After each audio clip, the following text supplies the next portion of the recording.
అసలు ఈ దీపావళికి ఇలాగవుతుందని ఎక్స్పెక్ట్ చేయలేదు మామ. అనుకోని బంధువులు వచ్చి పండుగను మొత్తం నాశనం చేసి పడిస్తారు. అసలు అనుకోని బంధువులు ఎవరో తెలియాలంటే మీరు వీడియోని ఎండ్ వరకు చూడండి. హలో మా, వెల్కమ్ బ్యాక్ టు బావమతి వ్లాగ్స్. మా ఇంట్లో వాళ్ళు పూజ చేసుకోవడం గని సామాన్లు రెడీ పెట్టుకుని పూజ అయితే సక్సెస్ఫుల్గా కంప్లీట్ చేశారు. ప్రతి సంవత్సరం లాగే ఆనవాయితీ ప్రకారం మా ఇంట్లో వాళ్ళు అయితే డ్యూటీలు కూడా కొట్టారు. డ్యూటీలు కొట్టిన వెంటనే దేవుడికి అయితే హారతి ఇచ్చేసారు. మనం ఇప్పుడు అక్కడ పెట్టిన స్వీట్ని ఒక్కొక్కటిగా ట్రై చేసాము. మనకైతే బొబ్బట్టు బాగా నచ్చింది.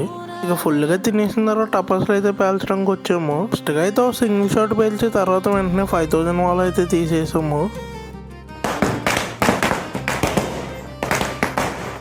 అంతేమో మా కరెక్ట్గా ఒక 2 బాంబులు పేల్చడం లేదో అనుకోని బంధువులు అయితే ఎంట్రన్స్ ఇచ్చేసారు. వాళ్ళు ఎవరో చూడండి.